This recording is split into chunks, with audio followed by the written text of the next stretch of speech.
Hello, welcome back to RevoluGM Games for something different again. I am still working on the Kraken Week dungeon crawl as well as the Dark Souls dungeon crawl and starting to put together the script for the next weekend one-shots, which will be on Death in Space. But with also a lot of work going on and RPG A Day 2024, those are all taking a bit longer than usual. And, you know, sometimes they take long anyway. So we're looking at something different today. We're doing something that's going to be a bit more simple, a bit more easy, but should still hopefully be fun.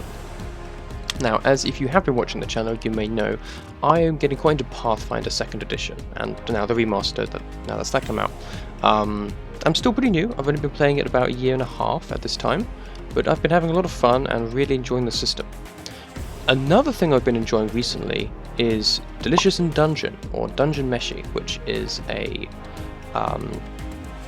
anime on Netflix based on a manga of the same name, which is about cooking food and eating food in a dungeon, as well as a whole bunch of other stuff, but that's kind of spoilers and I don't want to spoil too much here because it's a very good show, and if you have Netflix I would highly recommend you watch it, or read the manga I suppose if you like reading manga and you haven't already. It's a really cool show, a lot of the world building ideas are genius, the characters are great, it's a lot of fun, and it's got a lot of heart and stuff that it needs to as well. And I was thinking to myself, well, what if I made the kind of the main party of Delicious in Dungeon in Pathfinder 2nd edition? How would that work? How would I do that? And so that's what we're going to do today. We're going to build up the party of Delicious in Dungeon one at a time up to first level, so not quite as powerful as they are when we see them in the show. We might do that later. Do a bit of a combat demonstration, and then we'll bring them all together, and I don't know, maybe if I have the time, run them through Menace Under Ottery or something like that. So if you've never played Pathfinder 2nd edition, or you are just interested in Delicious in Dungeon from a really weird perspective, I suppose, or if you like Pathfinder and Delicious in Dungeon, hopefully this will be interesting, and should be a bit of an example of how character creation and how Pathfinder works. Now, that being said, if you want more in-depth lore discussion or character explanations, I would recommend other channels who know this system a lot better than I do, and just have been doing this a lot longer. Ronald the Ruse Lawyer is one, or Nonat is another. I'll link them down below because they've got lots of good videos about the remaster and the system in general. Yeah, they know their stuff a lot more than I do. I'm still pretty new overall to this system, as much as I do enjoy it. So likewise, if I make any mistakes, let me know down below and I'll pin it. Hopefully I should be able to figure out the very basics at least for this one. So we're going to start with Laios Touden, or yeah, I think that's how it's pronounced, who's kind of our main character of the show. There's a whole party of them and they're all pretty main, but he's kind of the focus, it feels like, some of the time. We're going to start with him. He's going to be one of the easier ones to do, I think. Yeah, here we are. When we see them, like I say in the show, they've got quite a bit more experience, better gear, better weapons, and just more training. But we're going to start with kind of how we see them in a flashback at this point, starting at level 1, just because it's easier to start, you know, in at level 1 than higher. So I believe it's spelled like that. I'm using Pathbuilder 2nd edition. Pathbuilder for 2nd edition, including the remaster, which is a free tool you can find online. All the rules for Pathfinder you can find free, and there are sites like this which allow you to create characters for free. You can get a paid version which does not cost much money. It's a one-time payment and it just gives you a few extra features like pets and some other stuff, but for the most part, most of it's already on here for free. It's a great tool. You can utilize to combine it with other things at a later point. It's excellent. And yeah, Archives of Nethys is another great resource. You can find lots of information. The only stuff you can't find for free is like the entire adventure paths, which are like the campaigns. You have to pay for those. But everything else you can get for Pathfinder, 2nd edition, 1st edition, Starfinder, completely free, which is another awesome thing about this system. So we put our name in here, Laios Touden. Now, Laios is a human, or tall man as they are called in Dungeon Meshi. And so that's simple. He's a human. We'll keep that the same. His heritage, which is like a sub-race. You've got ancestry and heritage instead of race and sub-race, though they are changing that, I believe, in the 2024 D&D, but they're not calling it ancestry, it's something else, but I can't remember what, and I don't particularly care because it's not really related to me. You've got a few options here. The Ayuvarin is like a half-elf, and the Dromar is like a half-orc, and those, come under any heritage because that makes more sense than them being their entire own race. Or you can be a skilled human, which gives you an extra skill proficiency, versatile human, which gives you a general feat, or winter touched human, which is where the power of winter flows through you and you gain cold resistance. We're going to choose this one because we do know from the show and the manga that Laios is from a town that I believe is unnamed in the north, and at least to me, north usually is cold. If it turns out not to be the case, then we'll change it, but for now we're going with that, also because it allows us to touch on resistances, which are interesting, and they're a bit different because you have a number, you don't just have resistance. So we'll touch on them when we do our combat demonstration, I think, but for now just know that he's got, at this point in time, a cold resistance of 1 as a winter touched human. The reason that pop-up keeps coming up is because I have already made a high level Laios. I don't want to save over it, yeah, that allows you to save your characters to like a Google Drive or something like that, or locally, which again, very useful. Another thing you can do is your ancestry feat. You get a lot more feats in Pathfinder. That's mostly how you build your character, but also why they can be so much more interesting and unique. And there's a few here that we could choose. General training again gives you another general feat, so you have the option as a human to get 2 general feats straight off the bat, but we don't want to do that. Unconventional weaponry allows you to gain additional training with some particular weapon. If you decide that you're like raised by dwarves or something, this allows you to maybe get training with a dwarven weapon or something like that, which is pretty cool. We are, however, going to go with cooperative nature, which gives you a bonus to your aid checks. Aid has been buffed in the remaster, and essentially it is you use an action on your turn to assist another character by making an aid check. You make the same type of roll skill check as they're going to, or one that I think would make sense to. It might have to be the exact same, and you need to pass a certain success DC, which used to be 20 and is now 15, I think. And then you give them an additional bonus to their roll, which means they're more likely to succeed in whatever they're trying to do. And this +4 means it's so much easier for you to succeed on those aid checks. And Laios is definitely cooperative, definitely likes helping out others, and so I definitely think this fits for him. Click away from that. And then class, he's definitely a fighter. We see him with a sword and shield, in heavy armor, in most of the thing, and even at the start he's in leather armor with his sword. So we're definitely going to keep him as a fighter, which gives him access to reactive strike, and a couple of free feats, which are hobnobber, which he gets. Oh, that's because I did change that actually. Shield block though means you can, when you raise your shield, which is a separate action which I'll touch on later, you can actually shield block and reduce damage. And likewise, reactive strike is like attack of opportunity. Not everyone gets that because to be able to react that fast, it does feel like you probably need some kind of training. People are moving very quickly, it doesn't really make sense that a wizard can reactively attack an enemy as they retreat if they're a trained soldier and you're a bookworm. Maybe not. So yeah, less people have attack of opportunity in Pathfinder as a whole. Movement's also an action, so it means it frees up that a lot more than you just come together and stand next to each other because you don't want to incur an attack of opportunity. So, before we do class feat and all that stuff, we need to change our background. Now we also know that for a time, Laios was in the army, but it didn't really meld well with him, didn't mesh with him, so he left and ended up becoming like a dungeon crawler instead. So we don't have a soldier option, but we do have a warrior, which it says in your younger days you waded into battle as a mercenary, warrior defending a nomadic people, or as a member of a militia or army. So there we go. And that instead gives us intimidating glare, which works well for Laios because we see multiple times him scaring off animals. He does with the basilisk, which is a loud sound, and is again trying to pretend to be like a dog. And intimidating glare allows you to use your intimidation on creatures that you don't share a language with without a penalty, just of your expressions, which is very useful for using the demoralize trait, which again we will touch on in a bit. And then for class feat, we are going to go with combat assessment, which allows you to learn more about your foe, which is kind of Laios' whole thing. So final thing we need to do now is our abilities. You just choose your ability scores in Pathfinder so that they are much more set. You don't need to roll for them or anything like that.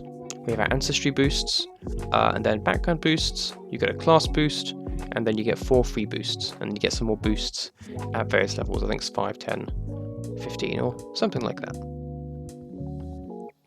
For ancestry boosts, we are going to keep one as strength, and we are going to change one to intelligence, because he's quite smart, Laios.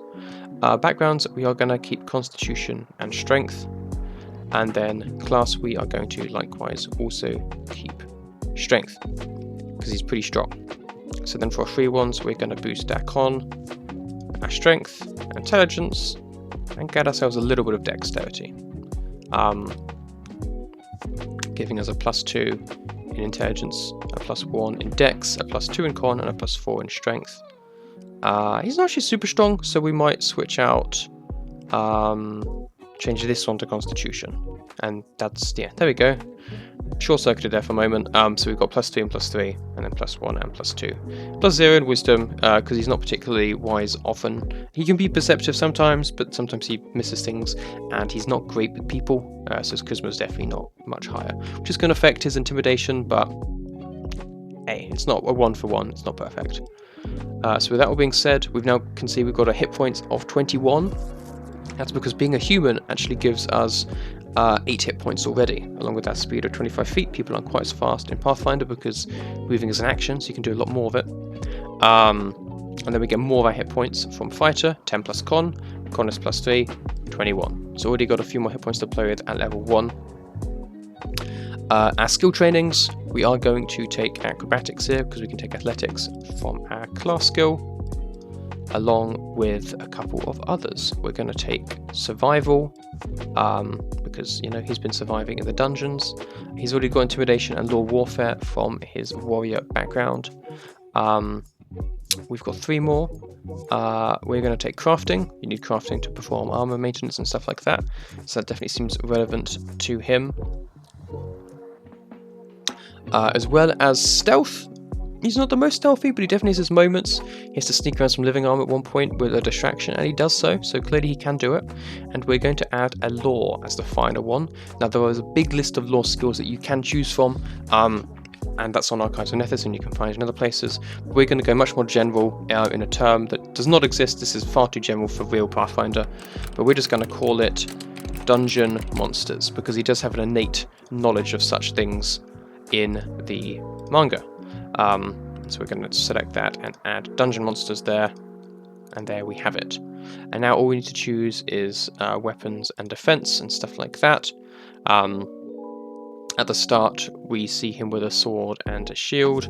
We're going to give him a simple just wooden shield, because that's just easy to do, and change his armor to being leather, because it looks like he's got leather. Obviously, if we're doing this properly, we'd be buying and all that stuff, but we're kind of skipping through this bit. So with the leather armor, he's got an AC of 15, can increase to 17 when he raises his shield, because raising a shield is an action in Pathfinder. And then if he's using shield block, that would use the hardness of 3. And the shield has 12 hit points, and after 6 it's broken and can't be used, it needs to be fixed. If it loses all 12, it is completely destroyed. Weapons, we are just going to use his longsword. So we're just going to filter this all down. Longsword. There we are. AC of 15, you might be wondering how that comes about before we move on. Well, that's because it starts as a flat plus 10, and then your training increases it higher. As a fighter, you get some training. You are trained in all armor, which gives you a +2 plus your level, which means that in any armor, your AC is going to be at least the basis plus, you know, what it is. So +2 from being trained. There are 4 levels of training. Each one increases it by +2. So untrained is 0, and you don't get your level modifier. Trained is +2 plus your level modifier. So that's putting it on 13. Leather puts it on 14, and then our +1 from our dexterity puts it on 15.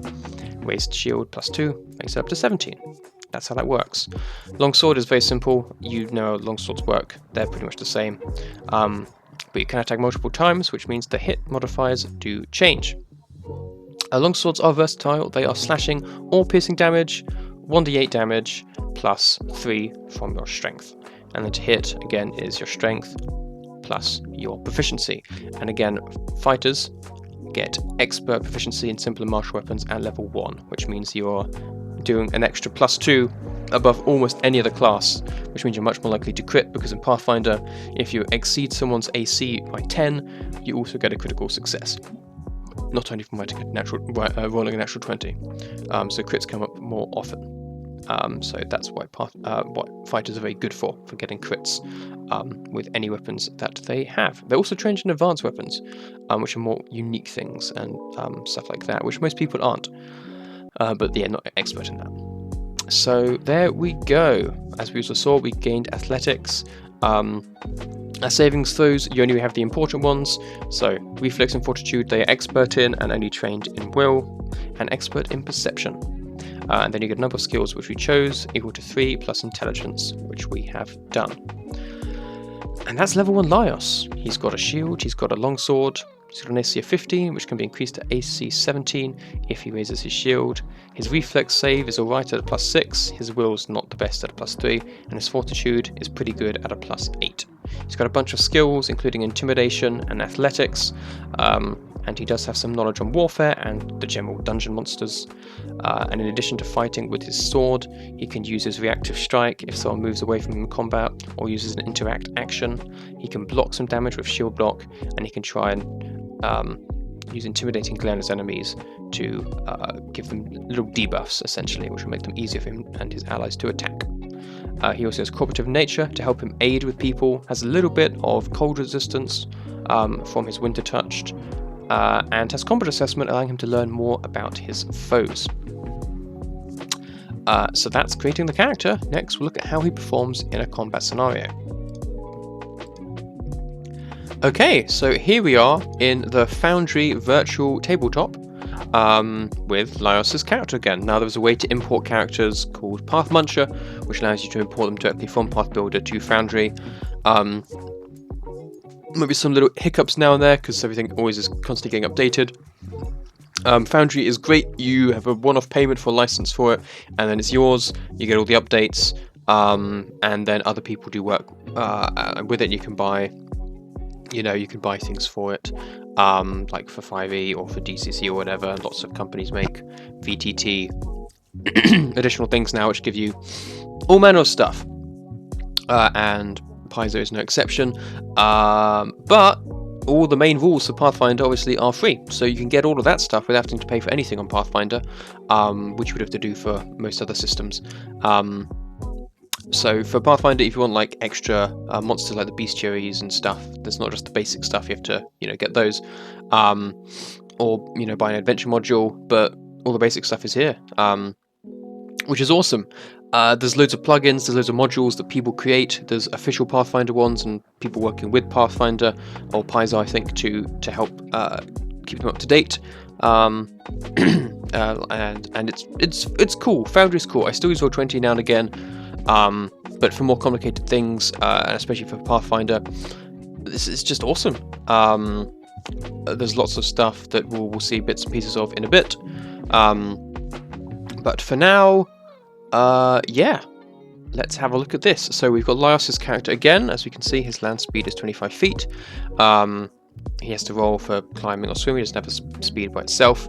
We've got his languages in here. Again, these are kind of made up.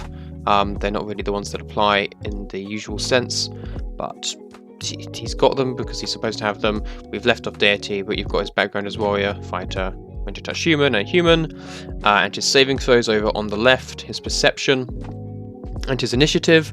Initiative doesn't have to be perception. You can use other skills for it depending on what's come up, but it's usually going to be a perception as a start. You've got his hit points, any temporary hit points that he would have go there, his shield hit points, and the shield information, and his AC. And then down here you've got weaknesses and immunities, which are blank, but resistances, we've got cold 1. Again, all this information you can fill in as and if you need to. We don't really need to right now for Laios. You then got the actions page, which is where you've got your attacks and all your actions. There's a lot of them in here. Most of them we won't be using a lot, however, but I just like to have as many as possible in case they are going to come up. And they do filter them alphabetically, and it is still quite easy to find the ones that you are going to need. And then you've got equipment, which we can all see here. We've got our longsword and shield, our leather armor, and the remaining gold that we've got. There's no spells, obviously, for Laios. He doesn't have any of that yet. Might do later. Crafting is where you have your formulas in here, and then you've got your skill proficiencies, which we can see we've got our law skills here, attacks and defenses down here. Notably, most of these are trained to untrained, but we do have our weapons all at expert as a fighter, and core skills up top here. Feats is where we see feats, so reactive strike, shield block, cooperative nature, combat assessment, and intimidating glare. And then you've got effects, biography, and Pathfinder society stuff, which is less important right now. For right now, we just need to focus on Laios. He's also got, as you see up here, 1 hero point. Hero points are kind of like inspiration in 5th edition Dungeons & Dragons. You're awarded them for doing cool stuff, creative thinking, cool ideas, but they reset to 1 at the end of each session. So you're encouraged to use them, and you always get 1 back at the start of every session, which I like, and I like being up to 3 of them instead of just having inspiration or not as well.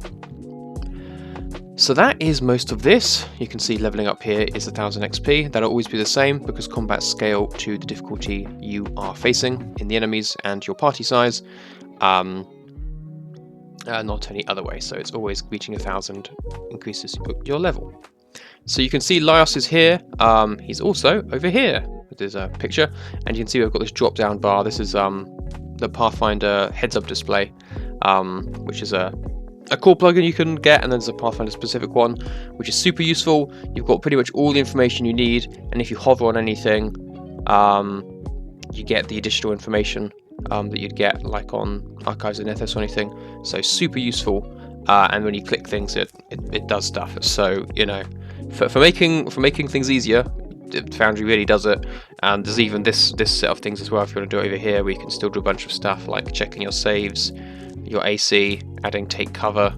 It's cool. It's really cool. I like Foundry a lot. It's got lots of systems in it. I mostly use it for Pathfinder and DCC, but you can do 5th edition in it easily as well, but you probably have to pay for a bit more stuff. I've got a friend who's got a bunch of alien stuff in it, which is a working motion tracker module, which is awesome. So yeah, definitely check out Foundry if you haven't. Obviously, if you're super invested in Roll20 or Fantasy Grounds or any of the others, if you're happy with those, keep with it, but Foundry's pretty cool. So we're going to do a practice combat at this point. We've got a couple of goblins on a bridge with Laios, and his way's being blocked. You know, I don't really have a big story. Maybe it's on the 2nd floor of the dungeon. We're going to slowly lose the exact dungeon dressing as we go, because the world of Dungeon Meshi and of Pathfinder, you know, this crossover, but not in its entirety. But you get the idea. There's a couple of goblins in the way. Laios needs to get past, and they are not letting him. They're holding him up, asking for his money, and he's not having that. And so they're going to come to blows. So in this instance, we're just going to do regular initiative, but you could argue that if he tried to like appeal to them and say, oh well, you know, maybe I could give you some lovely monster food instead or something, that he could maybe make a diplomacy check instead for his initiative. I'm not sure that would be better for him though. So we've already got them in a combat state actually. We're going to untoggle that and retoggle that to put them all on. Bring out the combat initiative tracker here. You can see here the threat is listed as extreme, and that's because of how it has factored the XP. The way that works in Pathfinder is, as you can see here, the amount of XP budget you have and the threat encounter is all determined by what the creature's level is against yours. It's quite simple. I'm not going to explain it all now, but yeah. Extreme is the very high end, because both of these goblins are level -1 creatures, and we're only 1 level 1 character. I think this should be okay though, and it will give me a good chance to show a couple of things. But what we might actually do to play a bit safer, to make sure we don't actually accidentally kill Laios, is make one of these goblins weak, which is another option you can do. You can choose to make a creature weak or elite, which levels them up or down by 1 level. Still says extreme. That should make things a little bit safer. So we start by everyone rolling initiative. We can get it to just do the NPCs by clicking that button. Laios is actually an NPC at this time, so it just rolls everyone, which is fine. And there we have it. Initiative has been rolled. Laios is going first. He has the highest modifier to his wisdom, because he doesn't have any wisdom modifier, but he's an expert, giving him +5. The goblin just a straight +2, and the weak goblin has a +0. So Laios is going first. I don't know why it's on the wrong person. It should be round 1. Yeah, we're just going to leave it as it is. So there we go. Laios is up first. What is he going to do? Well, the first thing he'll need to do is unsheath his sword, because he won't technically have this out yet. This should be sheathed. He's got a shield on his offhand, but he's not got his sword out yet. So he's going to spend his first action unsheathing or drawing his sword. He's now got that in one hand, and that is one action. He's then going to spend his second action expecting an attack from them, so he's going to raise his shield, increasing his AC, as you can see, from 15 to 17, which makes it harder for him to be hit, and also means he can utilise his shield block if he so wishes. As you can see here, his shield has 12 hit points. It's only a weak wooden shield, but it means that he could potentially reduce any damage he takes by 3 as his reaction on his turn. So what's he going to do with his final action on this turn? Well, covering distance to go and attack them would cost him his third action. And he doesn't really want to do that, because that just means he's running up to the enemies and they're not able to do anything. Vice versa, if he moves up to them, they can just then attack him for free. Whereas if he stays here, they have to spend an action moving up to him. So it's safer and more logical, more tactical for him to stay here, or potentially back up in this situation. But he's going to stay here because he's going to try something else. He's going to try and use his intimidating glare feature to demoralize them, which we can see in actions here. Demoralize is with a shout or taunt or cutting put down. You can shake an enemy's resolve, and usually you need to share a language, otherwise you have a -4 circumstance penalty to the check, because they don't really know what you're saying. In this instance, Laios, I did put as having goblins, so he can technically speak to them, but say this he didn't, he could still make a demoralize check just from like his expressions and just a loud roar, like we see Laios do a couple of times, rather than actually using some kind of clever put down, which is probably less his speed. So he targets the goblin warrior, and he makes an intimidation roll. Intimidation, really not his sharpest skill, so we'll see how this goes. He gets a critical success. Okay, that's lucky. That was a nat 20 on our first roll of, well, not first roll, but on an early roll for this. But we'll take it. Critical success means that the enemy is frightened too. You have 4 degrees of success in Pathfinder. Critical success, failure, critical failure. And sometimes different levels of success give different results. And in this instance, this goblin becomes frightened too. By Laios. What does frightened do? Well, it gives you a penalty, a status penalty equal to the value of the frightened level, which is 2, which reduces all your checks and DCs, and then goes down 1 at the end of each of your turns. So you can see here, his saves are now +3 and +5 and +1, and his attacks are now only +6 and +4. So that is Laios' turn. This goblin is up first. This is the weaker goblin. He's going to spend 1 action actually retreating a little bit. He can move up to 5 spaces as well with his movement, I believe. They have the move of 25 too. And then he's going to spend a second action drawing his bow. And his third will be to target Laios and take a shot with his short bow, which we can see has a +6 modifier. because this guy has a less modifier anyway because he's weak. He shoots, and unfortunately shoots and rolls pretty well, so he does hit. So he's rolling damage, which is 1d6 minus 2. He rolls a 1, which means he does -1 damage. Obviously, you can't do -1 damage. We're gonna roll that again just for the sake of the game. There we go. So he's gonna do 2 damage from this. Now, Laios' shield hardness, as we know, is 3, and his shield is currently raised. That means he can use his shield block and fully negate this damage. If your shield fully negates damage, it means your shield also takes no damage. So he's going to utilize that in this situation. Damage is absorbed, he brings up the shield, and the arrow is deflected. The other goblin is next. Now he is frightened, but that doesn't mean he can't go closer or anything like that. He can still act as usual. So he, seeing how this has just gone, is going to charge in to combat with Laios.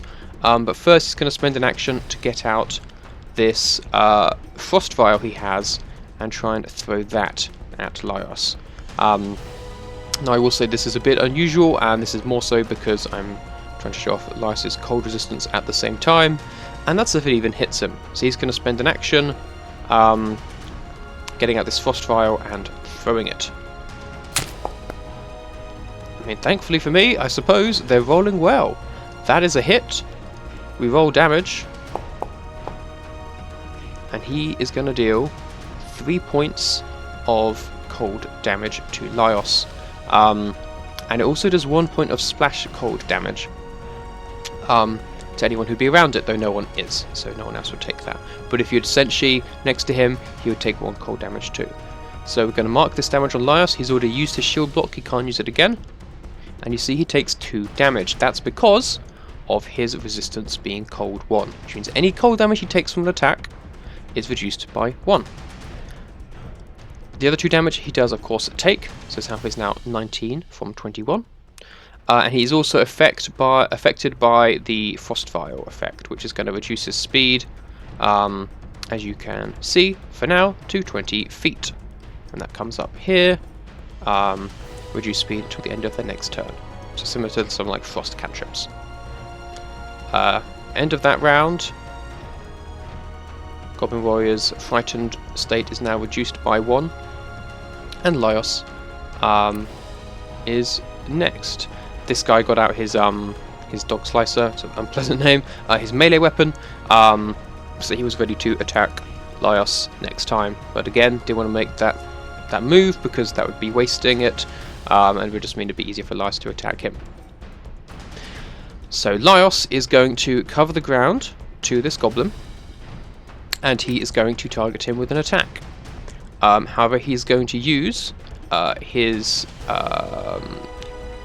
combat assessment feat, which means when he makes an attack, on a hit he can immediately attempt to recall knowledge about the target, and on crit he gets a +2 circumstance bonus to the roll to recall knowledge, and then it can't be used again on this creature, but you know, that's if it's even alive.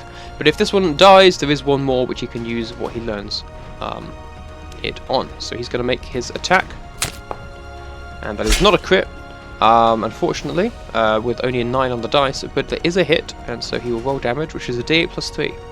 So his goblin's chances of survival are not super high, but he will survive that.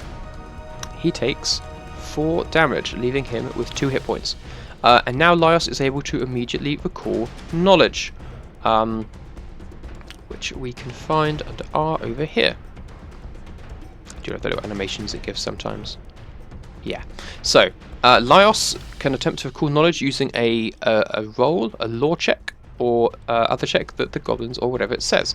So you can see here in the recall knowledge section we have Society DC 13, or an applicable lore DC 11 or DC 8, depending on what. So in usual circumstances this would be Society at best, but because Laios is a weird case and we're just using this as an example, he's going to use his Dungeon Monsters roll, which gives him a +5, unlike a Society which would be a +2. So he's going to make this check. He needs to beat an 11. He did not get a crit, so he does not get increased to +7. He rolls another natural 20. He's getting very lucky today. So that is a critical success.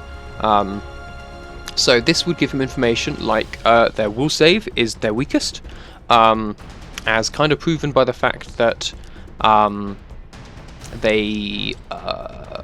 you know, they were very susceptible to his demoralize action against them, and that their reflex save is their highest. They are quite flexible, and also that when they get in close with each other, they have Goblin Scuttle, which means that if another goblin ends an action next to another goblin, they can step, which is to move 5 feet, which allows them to flank easier. That's kind of information. You'd also give people like information on their resistances or immunities, if they had that kind of information, depending on the role. So with that second attack, he now knows this. So he's moved, he's attacked. He could attack again with a +3. He would likely still hit, but he is instead going to play it safe, and once again raise his shield.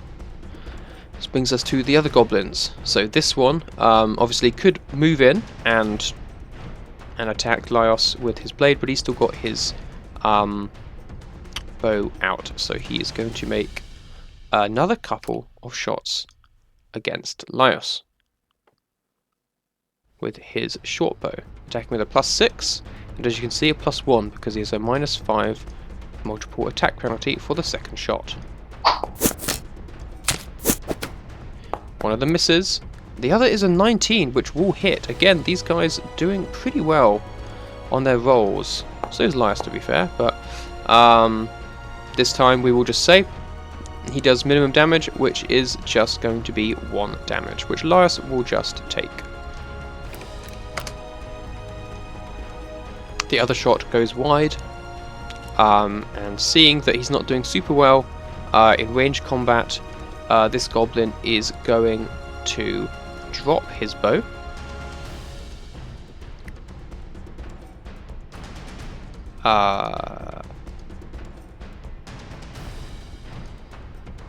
And run into combat.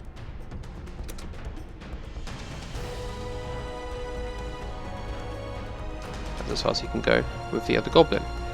And this other goblin, as a result of that, is going to step and hop up onto this very precarious point up here, which now means that Laios is off guard to them because they are flanking him. Which means his AC that he gained from that, the AC he gained from bringing up his shield will now be negated when the other goblin acts, which it now shall. So it is going to target Laios with a couple of attacks from its dog slicer. It is still frightened, so it still has a -1 penalty.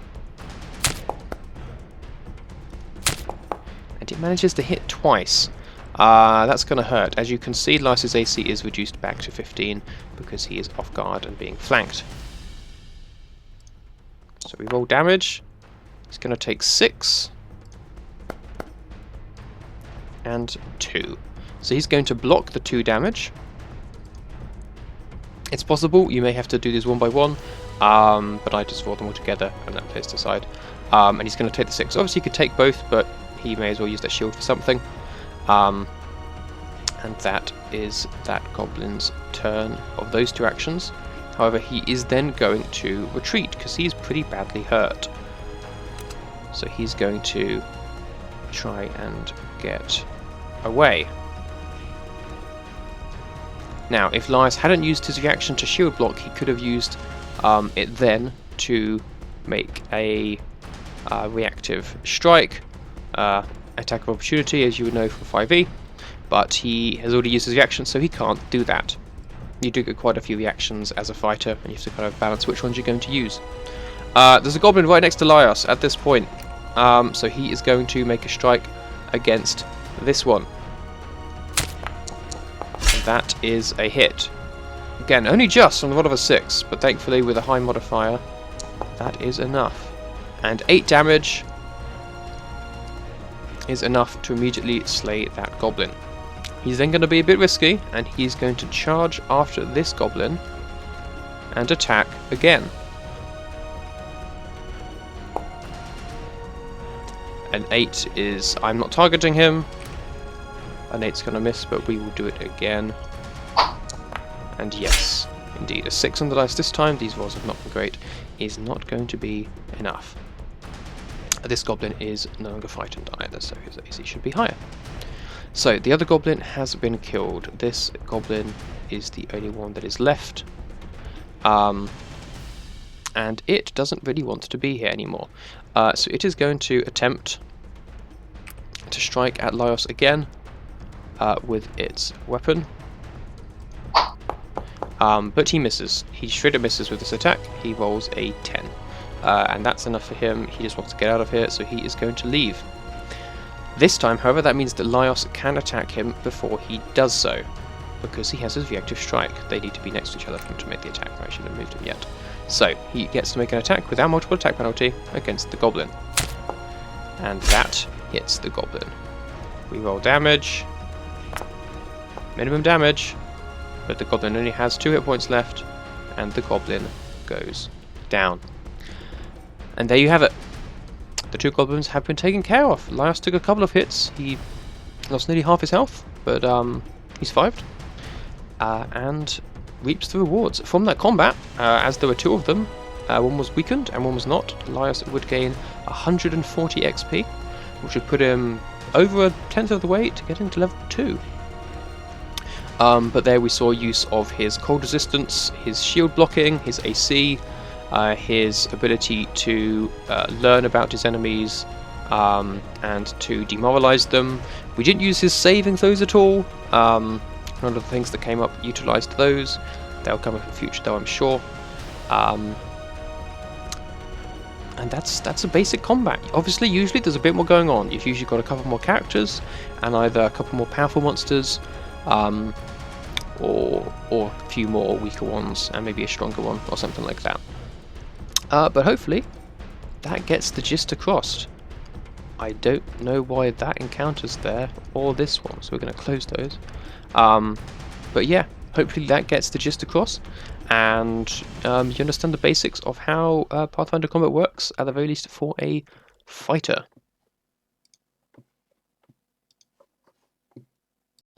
And so there you have it, Laios created in Pathfinder 2nd edition remaster, I suppose. Hopefully that made sense and was thorough, but also easily enough to follow. I tried to create a combat that obviously was predetermined to some extent. I couldn't quite guess what the dice rolls would be, but I created it so that it would show off most of his abilities. Obviously we didn't get the saving throws, but apart from that, most things Laios could easily do, we have now shown. We'll maybe use some more of the other actions and saving throws on one of the next characters that we do. We'll have to wait and see as to who that is. But we have one of our members of the party from Delicious and Dungeon, and I'll keep on doing these over the next few weeks, and then eventually we have a whole party who can go adventuring in dungeons together. But until then, let me know if I did mess up any of my explanations. I'm pretty sure I got all that stuff right, but like I've said, I'm not super familiar with everything in Pathfinder. I can't read it like the back of my hand just yet, and with the remaster I especially may have got some things muddled. So if that's the case, let me know down below and I'll pin that. And yeah, let me know which characters you want to see next. I have a pretty good idea, but if anyone does particularly comment anyone they want to see next, I will do that instead. If you enjoyed this, found this interesting, please like the video, subscribe, all the YouTube stuff. It helps with the algorithm and all of those bits and bobs, and I'd really appreciate it. But otherwise, thank you for being here and making it to the end, and I'll see you in the next one. Goodbye.